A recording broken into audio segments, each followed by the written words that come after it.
As Khushboo versus Kanniammal. This is a judgment in which Supreme Court said marriage is an important social institution, but there are certain individuals or groups who do not hold the same view. This judgment was decided by Supreme Court bench consisting of Chief Justice K.G. Balakrishnan, Justice Deepak Verma, and Justice B.S. Chauhan. In this case, the appellant, a well-known actress who approached the Supreme Court to seek quashing of criminal proceedings pending against her.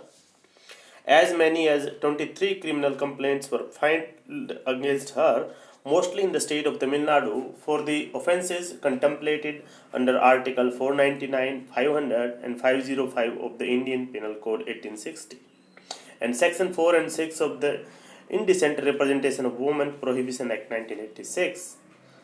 The trigger for the same were some remarks made by the appellant in an interview to a leading news magazine, and later on the same issue was reported in distorted manner in another periodical.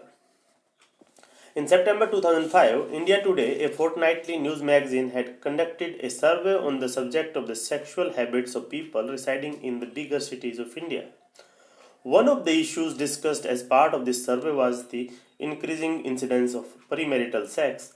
As a part of this exercise, the magazine had gathered and published the views expressed by several individuals from different segments of the society, including those of the appellant. The appellant expressed her personal opinion, wherein she had noted the increasing incidence of premarital sex, especially in the context of live-in relationships, and called for the societal acceptance of the same. However, appellant had also qualified her remarks by observing that girls should take adequate precaution to prevent unwanted pregnancies and the transmission of venereal diseases. The publication of these statements in India Today drew criticism from some quarters, and several persons and organizations filed criminal complaints against the appellant.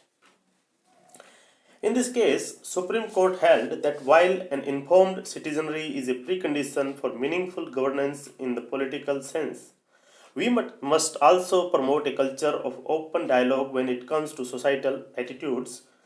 Admittedly, the appellant's remarks did provoke a controversy, since the acceptance of premarital sex and live-in relationship is viewed by some as an attack on the centrality of marriage.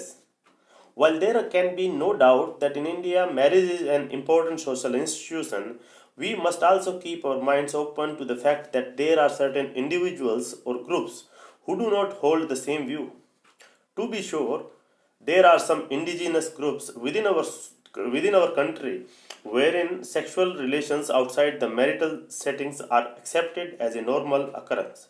Even in the societal mainstream, there are a significant number of people who see nothing wrong in engaging in premarital sex. Court held that complaints filed against the appellant do not support or even draw a prima facie case for any of the statutory offences as alleged. Therefore, criminal proceedings were quashed by the Supreme Court.